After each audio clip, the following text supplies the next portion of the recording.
किसान साथियों, इस वीडियो में हम आपको बता रहे हैं गेहूं की पहली सिंचाई कितने दिनों बाद करनी चाहिए।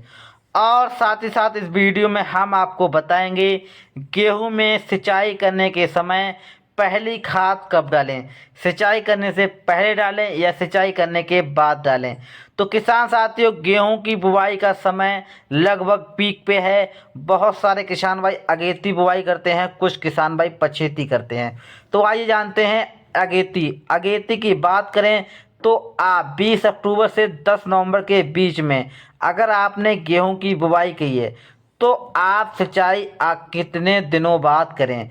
किसान साथियों, सबसे सही समय है 21 से 25 दिनों के बीच में। इसी समय हमारे जो गेहूं होता है इसमें CRI स्टेज यानी कि जो किनाऊ रूट जड़ें होती हैं ये निकलती हैं। ये किसान साथियों ऐसी जड़ें होती हैं कि उसमें इनके लिए पोषक तत्वों की ज़रूरत होती है। अगर हमारे खेत में पोषक तत्व हुए तो ये पौधों को इतनी ज़्यादा पोषक तत्व देंगे कि जो भी कल्ले निकलेंगे सारे कल्लों में बालियाँ निकलती हैं। अगर हमने ये लेट कर दिया तो किसान साथियों नुकसान की स्थिति में पहुंच जाते हैं। अब बात करेंगे पहली खाद के रूप में। तो किसान साथियों, पहली खाद के रूप में हम किस प्रकार दें। अगर हमने खेत में किसान साथियों बात करें बुवाई के समय अगर DAP डाल दी है तो बहुत ही अच्छी बात है। अगर आपने DAP नहीं डाली है तो आप इस समय DAP डाल सकते हैं। DAP आपको कैसे डालना है किसान साथियों, आप सिंचाई करने से पहले अपने खेत में DAP डाल दें। जी हाँ, और जब आप सिंचाई करेंगे तो किसान साथियों DAP अंदर नीचे मिट्टी में पहुंच जाएगी।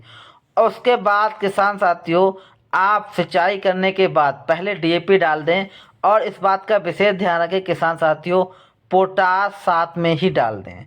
जी हाँ, पोटास डाल दें। अगर पोटास की बात करें 1 एकड़ में आप 25 से 30 किलोग्राम पोटास ले लें, क्योंकि पोटास है वो DAP में नहीं पाया जाता है। साथियों, अगर आपने DAP गेहूं के साथ डाल दी है और पोटास भी डाल दी है बुआई के समय, फिर आपको यूरिया देना है। और यूरिया के साथ कौन कौन से पोषक तत्व मिलाना है। किसान साथियों, अगर हम बात करें पोषक तत्व की तो आपको 1 एकड़ में बात करें 40 से 45 किलोग्राम यूरिया खाद ले लेना है।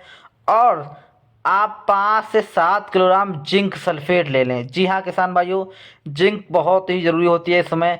और साथ में आप सल्फर ले लें 4 से 5 किलोग्राम 1 एकड़ खेत में, इनको आप मिला लें। और अपने गेहूं के खेत में सिंचाई करने के बाद 3 से 4 दिन बाद खेत में नमी होती है अच्छी तरीके से, इसमें पैर भी नहीं दबते हैं, अपने खेत में डाल दें।